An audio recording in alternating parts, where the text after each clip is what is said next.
Udah deket-deket mau lebaran ya, THR belum cair, udah nongol handphone flagship buat pecinta fotografi. Ini sebuah godaan.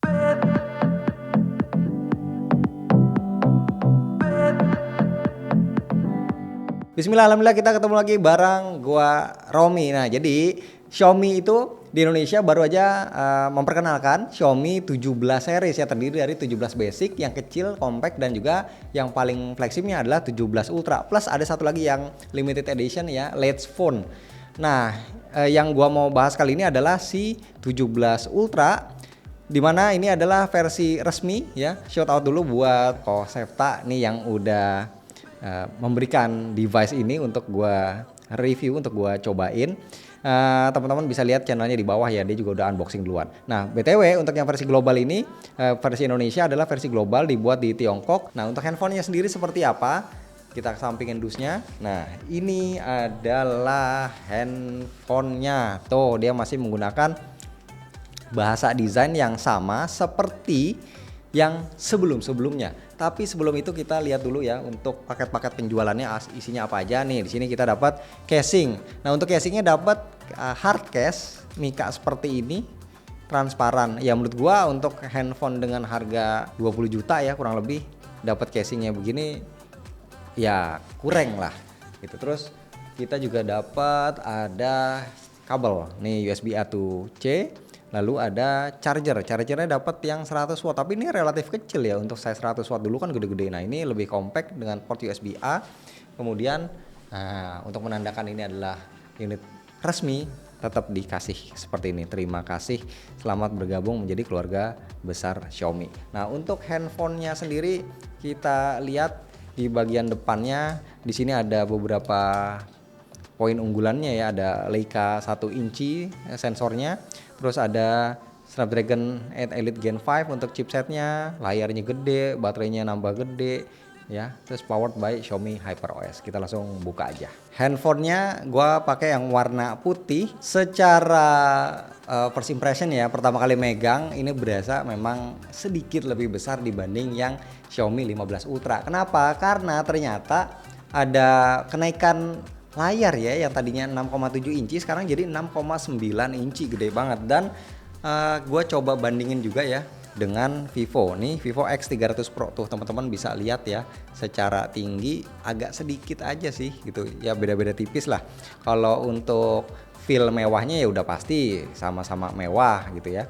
Terus untuk desain ya, ini kedua brand ini memang masih konsisten dengan kamera yang bulat seperti ini ya. Gua sendiri pribadi sih suka-suka aja, fine-fine aja. Untuk tombolnya ini menarik ya, karena kan biasanya tombol seperti ini, volume.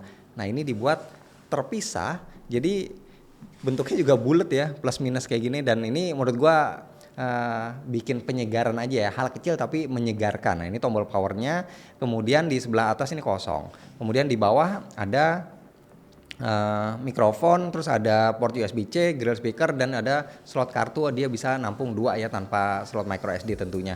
Tapi yang perlu dinotis adalah justru bagian depannya. Teman-teman bisa lihat udah tidak melengkung lagi. Jadi layarnya sekarang udah benar-benar flat, bukan curve kayak yang seri sebelumnya. Untuk IP rating tetap ada ya, tahan air, tahan debu, IP68, IP69. Nah, untuk tampilannya nih udah gua nyalain handphonenya dan sudah gua setup seperti ini. Untuk lock screennya ini gua pakai ada beberapa pilihan ya di HyperOS ini. Untuk fingerprint juga udah gua set nih, kita langsung lihat, cepet ya tuh. Nah, untuk OS-nya sendiri kita lihat dia pakai HyperOS 3.0.5.0 dengan Android versinya 16. Security patch-nya ada di bulan Februari ya 2026. Kemudian untuk chipsetnya ini kan pakai yang paling tinggi dong tentunya, Snapdragon 8 Elite Gen 5. Nah, gua udah tes di Antutu Benchmark nih, teman-teman bisa lihat ya skornya hampir 3,5 juta, bukan yang tertinggi karena yang tertinggi itu bisa hampir 4 juta ya. Tapi ini ya udah termasuk lumayan lah, karena kan handphone kamera, bukan handphone yang ditujukan primary untuk gaming. Layarnya seperti yang gue bilang tadi, ini nambah gede, 6,9 inci, hampir 7 inci. Resolusinya ya udah pasti tinggi ya, udah 120 Hz juga, dan udah support HDR Dolby Vision seperti biasa untuk layar HP flagship Xiaomi pasti ada, dan brightness-nya ada di 3500 nit. Nah sekarang gue pengen coba untuk muter musik ya, kita coba dengerin speakernya nih. Udah speakernya ini berbobot ya, dentuman bassnya teman-teman bisa denger sini kalau gua denger pakai kuping langsung ya. Itu cakep lah, berkualitas lah. Cuman kalau untuk tingkat kelantangannya memang bukan yang paling lantang. Jadi gua agak sanksi kalau misalkan kita dengerin atau main game misalkan di tempat yang agak rame, ini kayaknya kurang kedengeran. Tapi kalau cuma di kamar sendiri atau di dalam rumah yang istilahnya nggak terlalu bising, ini sih udah mantep banget. Nah terus juga untuk baterai ya, ini ada kenaikan nih, yang tadinya 5400 mAh naiknya lumayan, sekarang nyampe 6000 mAh. Tadi kita udah lihat di depan chargerannya itu 100 watt, tapi sebenarnya dia bisa ngecas sampai dengan 90 watt untuk kabel dan 50 watt untuk wireless charging. Nah terus sekarang kita akan bahas untuk kameranya ya, tentunya masih kerjasama dengan Leica. Nah dia pakai sensor 1 inci sama kayak Xiaomi 15 Ultra untuk main kameranya 50 megapiksel pakai dual pixel kali ini. Kemudian yang tadinya setupnya di Xiaomi 15 Ultra itu kan punya dua lensa tele ya, 50 dan 200 megapiksel. Sekarang cuman ada satu aja di 200 megapiksel, jadi nggak mubazir. 200 megapiksel ini dia punya continuous zoom ya dari 3,2 kali sampai dengan 4,3 kali. Nah terus juga satu lagi untuk lensa ultrawide-nya ini kita dapat 50 megapiksel, begitu juga untuk kamera depan ini sama ya, kita dapat 50 megapiksel. Yuk kita coba lihat interface kameranya. Nih ya pilihannya untuk vokalnya nih dikasih banyak ya, 0,6 kali, 1 kali, 2 kali. Dan di sini teman-teman bisa lihat nih ya, nih 3,2 sampai dengan 4,3 tuh. Ada rentangnya 3,2, ada 3,7, 3,9 dan ada 4,3. Kemudian di sebelahnya ada 8,6 kali dan bisa sampai dengan 400 mm ya, atau 17,2 kali, dan mentoknya itu sampai dengan 120 kali hybrid zoom. Kemudian kalau kita di sini ya ada tanda panah ke bawah, kalau kita tekan, nah ini akan muncul scene. Ini adalah hal yang baru ya, dimana di sini ada pilihan silhouette, stage, fireworks dan juga flames. Jadi ini untuk membantu settingan atau tone warna kameranya jadi lebih optimal untuk scene-scene tertentu. Misalkan kayak mau nangkep gambar kembang api atau nonton konser atau siluet ya, misalkan kita lagi di pantai gitu ya, terus ada matahari terbenam seperti itu.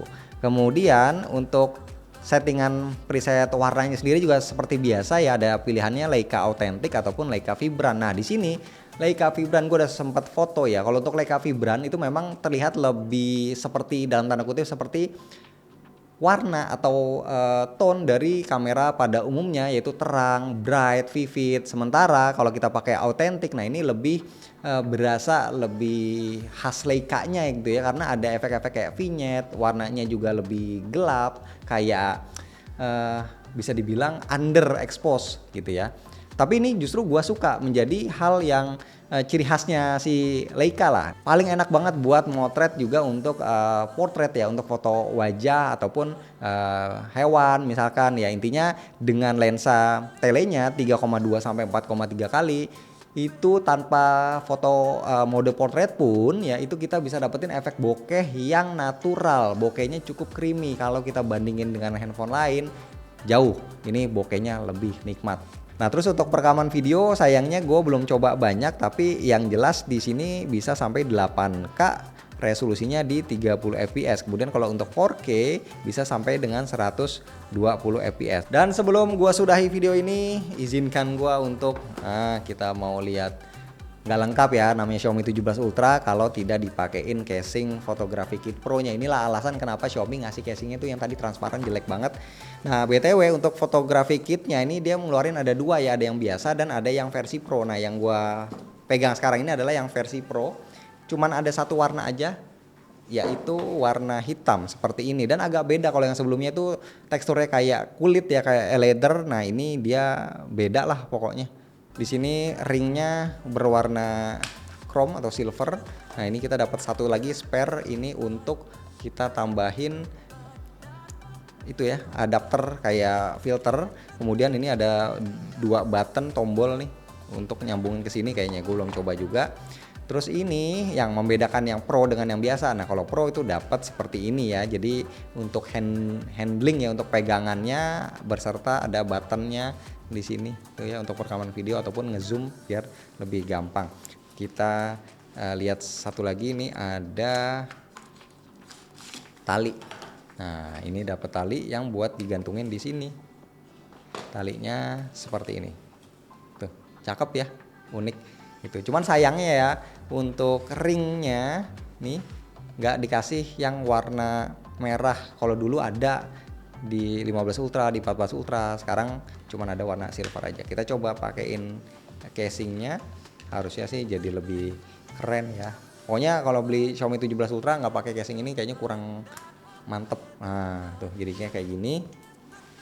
Ya menurut gua sebenarnya ya kalau secara personal gue lebih suka yang versi yang dulu di 15 Ultra, itu ada warna putih juga, terus ringnya ada warna merahnya gitu, jadi unik lah. Kalau yang ini cuman ada seperti ini aja.